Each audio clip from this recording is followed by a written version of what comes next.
আল্লাহ বললেন, ইব্রাহিম দেখি তোমার হৃদয়ে আমার জায়গা কতটুকু, যাও কলিজার টুকরা সন্তান ইসমাইলের গলার মধ্যে তলোয়ার লাগাও। সাইয়েদনা ইব্রাহিম বিয়ে করার পর থেকে আল্লাহর কাছে চাইতে চাইতে শেষ, মাগা সন্তান হয় না। ওনার প্রথম সন্তানটা হয়েছিল সাইয়েদনা ইসমাইল যখন জন্মগ্রহণ করেছে, ইব্রাহিমের বয়স ছিল 86 বছর।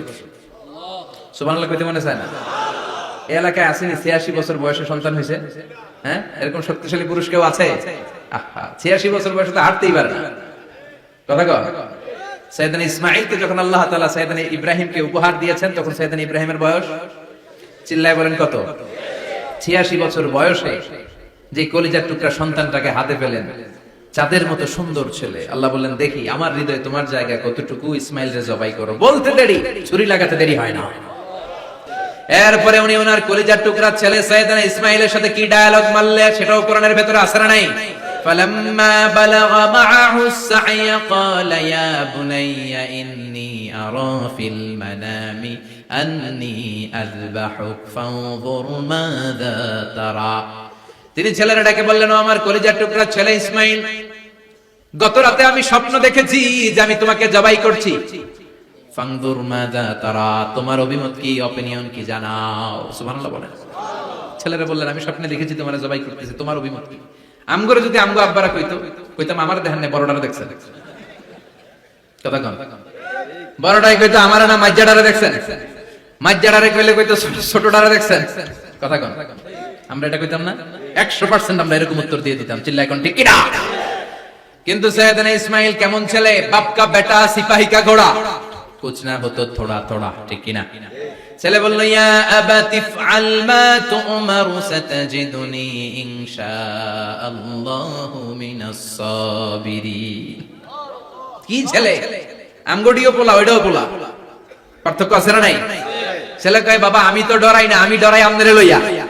আমনে ডরান কিনা, আপনি ভয় পেয়ে যান কিনা, ওই টেনশনে আমি আছি। আপনি যে আমার এত মায়া করেন, আপনি যে আমার এত ভালোবাসেন, আমাকে শুইয়ে দিয়ে যে জবাই করবেন, ফিনকি দিয়ে যে রক্ত ছুটবে, আপনি ভয় পেয়ে যান কিনা, ওই ভয় আমি পেয়ে যাই। আমার অন্তরে কোনো ভয় নাই। ইয়া আবাতি ফাআল মা তুমার, বাবা যেমনটা আদিষ্ট হয়েছেন ঠিক তেমন তেমন করেন। সাতাজিদুনি ইনশাআল্লাহু মিনাস সাবিরিন, ইনশাআল্লাহ আপনি আমারে ধৈর্যশীল পাবেন। এরকম ছেলে আমাদের ঘরে ঘরে থাকার দরকার আছে না নাই? তার মানে বাপ বেটা কি ডায়ালগ মারছে, কোরআনে তুলে দিল কে?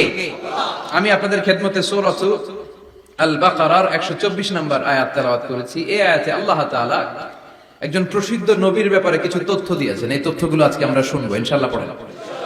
রব্বুল আলামিন বলেন, ওয়া ইয বিতালা ইব্রাহিমা রাব্বুহু বিকালিমাতিন ফাতাম্মাহুন্না ক্বালা ইন্নী জাঈলুকা লিন-নাসি ইমামা। সুবহানাল্লাহ। পড়েন। যেই নবীর ব্যাপারে আল্লাহ তথ্য দিলেন, ওই নবীর নাম ইব্রাহিম আলাইহিস সালাম। সবাই বলেন কি নাম? চিল্লায় বলেন কি নাম? আল্লাহ বলেন, নবী স্মরণ করুন সেই সময়ের কথা যখন আমি আমার খলিল ইব্রাহিমকে অনেকগুলো বিষয়ে পরীক্ষা করেছিলাম। আর আমার খলিল ইব্রাহিম প্রতিটা পরীক্ষায় গোল্ডেন এ প্লাস পেয়েছে। প্রতিটা পরীক্ষায় সফলতার সাথে আমার ইব্রাহিম উত্তীর্ণ হয়েছে। আর ফলাফল স্বরূপ আমি বলেছি, ইন্নী জাঈলুকা লিন-নাসি ইমামা। ইব্রাহিম, এতগুলো কঠিন পরীক্ষা নিলাম, একটাও ফেল মারলাম না, সবগুলাই পাস। যাও, এর বদৌলতে তোমার আমি গোটা বিশ্বের মানুষদের ইমাম বানায় দিলাম। ইমাম মানে নেতা। ইমাম মানে কি? নেতা। নেতা হয় এত সহজ না। আগুনে পুড়িয়ে পুড়িয়ে যেমনি খাঁটি সোনা বানানো হয়, তেমনি কষ্টি পাথর দিয়ে যাচাই করে করে, পরীক্ষা করে করে আল্লাহ তাআলা সাইয়েদনা ইব্রাহিমকে এই মর্যাদার আসনে বসিয়েছেন।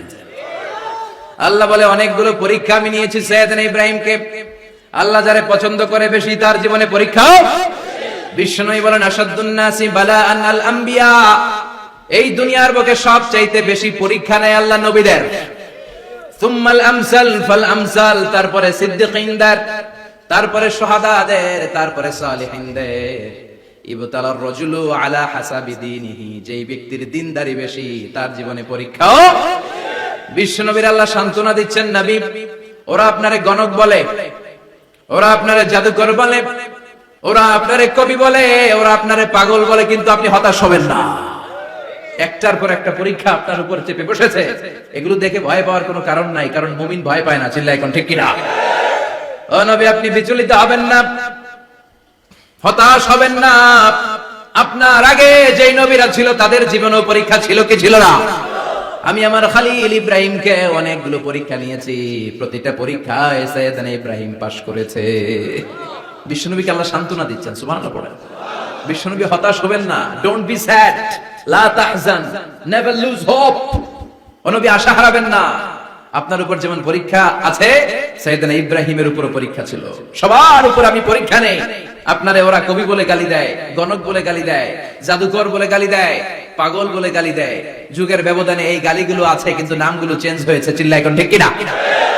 এখন আমাদেরকে কবি বলে না, গণক বলে না, পাগল বলে না, এখন আমাদেরকে বলে কাঠমোল্লা, এখন বলে রাজাকার, এখন কয় যুদ্ধাপরাধী। গালি আছে না নাই? গালির ভার্সন চেঞ্জ হয়, ট্যাগ লাগানোর সিস্টেম চেঞ্জ হয়, কিন্তু ট্যাগ আছে না নাই? আল্লাহ নবীর সান্ত্বনা দিয়ে বলে, নবী ভয় পাবেন না, চিন্তিত হবেন না, আপনার যেমনি পরীক্ষা আমি নিচ্ছি, সাইয়েদনা ইব্রাহিমের আমি পরীক্ষা নিয়েছি। আর প্রতিটা পরীক্ষায় আমার Ibrahim Khalil golden A plus, first class first, global award পেয়েছে। আর এর ফলাফল হিসেবে আমি ইব্রাহিমকে বলেছি, ইব্রাহিম তোমার আমি নেতা বানাই দিলাম। Allah put Sayyidina Ibrahim in some test. In some test. Everyone has to face test. প্রত্যেককেই test and trial, পরীক্ষার সম্মুখীন হতে হয়। And Sayyidina Ibrahim successfully overcome all the tests. Allah said, Ibrahim, I'm gonna make you the leader. সুবহানাল্লাহ পড়ে। একটার পর একটা পরীক্ষা আল্লাহ নেয়ার পরে যখন দেখলেন একটাতেও ফেল করে না, আল্লাহ খুশি হয়ে বললেন, যাও, ইন্নী জাইলুকা লিন-নাসি ইমামা। ইব্রাহিম, আমি মুত্তাকিনদের জন্য, গোটা বিশ্বের মানুষদের জন্য তোমার ইমাম বানায় দিলাম। কত পরীক্ষা যে উনি ওনার জীবনে দিয়েছেন, কত কঠিন রাস্তা যে তিনি পাড়ি দিয়েছেন, তার কোনো শেষ নাই। সর্বপ্রথম পরীক্ষা ছিল ইলকাউহু ফিন-নার, অগ্নি পরীক্ষা। কি পরীক্ষা? নমরুদ বলল, ইব্রাহিম ঈমান ছেড়ে দাও, তাহলে জানে বেঁচে যাবা, নাইলে আগুনে ফেলবে। সাইয়েদনা ইব্রাহিমের এক কথা, জীবন যাবে কিন্তু ঈমান যাবে। ঈমানের পথে অবিচল থেকে আমার মরণ যেন হয়, তোমারই কাছে মিনতি আমার, তোমারই কাছে মিনতি আমার। মহামহিম দয়াময়, ঈমানের পথে অবিচল থেকে আমার মরণ যেন হয়। পড়ে না? আর জোরে পড়ে না? আমিন। নমরুদ বলে, ঈমান ছেড়ে দাও, তা না হলে আগুনে ফেলবো। সাইয়েদনা ইব্রাহিম বলে, জীবন যাবে কিন্তু ঈমান যাবে। তার মানে আগুনের পরীক্ষায় পাস। চিল্লায় বলেন, আগুনের পরীক্ষায়। পরীক্ষা নাম্বার 2, একটার পর একটা পরীক্ষা নিতে আল্লাহ শুরু করলেন। আল্লাহ বললেন, ইব্রাহিম যাও, কলিজার টুকরা সন্তানকে আর হাজারকে, আমরা ওনারা ডাকি বিবি হাজরা, আমরা কি ডাকি বাংলাদেশে? আসলে নাম কি? হাজার। যাও, তোমার স্ত্রী হাজারকে আর ইব্রাহিমকে মক্কার ধুধু প্রান্তরে ফেলে দিয়ে আস। ওখানে মানুষ নাই, প্রাণী নাই, জনমানব শূন্য, দেখি আমার কদ্দুর ভালোবাসো। বলতে দেরি, টু শব্দ না, মরুভূমিতে ফেলে দিয়ে আসতে। তার মানে পরীক্ষা নাম্বার 2 তেও, কথা বলেন, 2 তেও। পরীক্ষা নাম্বার 3, আল্লাহ বললেন, ইব্রাহিম দেখি তোমার হৃদয়ে আমার জায়গা কতটুকু, যাও কলিজার টুকরা সন্তান ইসমাইলের গলার মধ্যে তলোয়ার লাগাও। সাইয়েদনা ইব্রাহিম বিয়ে করার পর থেকে আল্লাহর কাছে চাইতে চাইতে শেষ, মাগা সন্তান হয় না।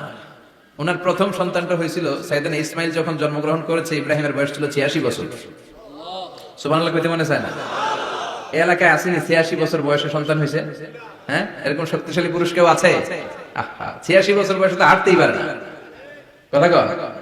সাইয়েদনা ইসমাইলকে যখন আল্লাহ তাআলা সাইয়েদনা ইব্রাহিমকে উপহার দিয়েছেন, তখন সাইয়েদনা ইব্রাহিমের বয়স, চিল্লায় বলেন কত? 86 বছর বয়সে যে কলিজার টুকরা সন্তানটাকে হাতে পেলেন, চাঁদের মতো সুন্দর ছেলে। আল্লাহ বললেন, দেখি আমার হৃদয়ে তোমার জায়গা কতটুকু, ইসমাইলকে জবাই করো। বলতে দেরি, ছুরি লাগাতে দেরি হয় না। তার মানে এই পরীক্ষায়ও পাস। একটার পর একটা আল্লাহ পরীক্ষা নিয়েছেন, একটার পর একটা পরীক্ষা। আগুনের পরীক্ষায় পাস, ফ্যামিলি বিসর্জন দাও, পাস। কলিজার টুকরা সন্তানের গলায় ছড়ি লাগাও, পাস।